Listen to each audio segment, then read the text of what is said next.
नमस्कार दोस्तों। कर्नाटक के अंदर कांग्रेस पूर्ण बहुमत से जीत चुकी है। यहाँ तक कि सीएम पद भी बन चुका है। लेकिन हम उन सब चीजों के बात करेंगे कि कहाँ गलतियां बीजेपी ने की कि जिससे वजह से वे चुनाव हार चुकी थी, कहाँ कांग्रेस ने गलतियां नहीं की कि इस वजह से वे चुनाव जीत चुके थे।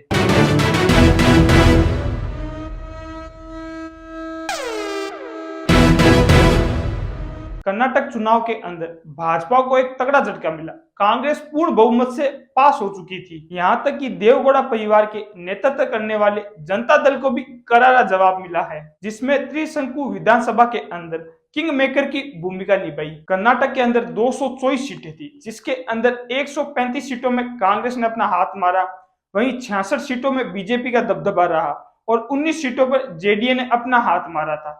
4 अन्य सीटों ने जीती थी। 2018 की चुनाव की तुलना में कांग्रेस को 55 सीटें अधिक मिली थी और बीजेपी को 35 सीटों का नुकसान भुगतना पड़ा था। कांग्रेस ने कर्नाटक के अंदर भ्रष्टाचार का अहम मुद्दा था, जिसमें 40% सरकार जन जन तक इस मुद्दे को पहुंचाने में कामयाब रह चुकी थी। बीजेपी में 40% भ्रष्टाचार के खिलाफ सही से जवाब नहीं दे पाई थी। इसी के साथ कुछ ठेकेदारों पर भ्रष्टाचार के आरोप लगे तो उन भ्रष्टाचारों के खिलाफ आपस में मुद्दा गर्मा गया था। वहीं कांग्रेस ने 200 यूनिट मुफ्त बिजली देने की बात कही। इसी के साथ साथ पुरानी स्कीम को चालू करने के लिए अपना वादा दिया था। बीजेपी अपने अच्छे से टिकट भी वितरण नहीं कर पाई थी, जिनमें से 15 से ज्यादा लोगों ने अन्य पार्टियों के साथ चुनाव लड़ा था। कर्नाटक के चुनाव के पहले राहुल गांधी ने कर्नाटक के अंदर 21 दिन की पद यात्रा की, जिसके कारण कर्नाटक में एक चुनाव सा माहौल बन गया था। राहुल गांधी की यात्रा 20 सीटों से होकर गुजरी, जिनमें से 15 सीटों ने कांग्रेस का दबदबा रहा, जिनमें से 2 सीटें बीजेपी ने जीती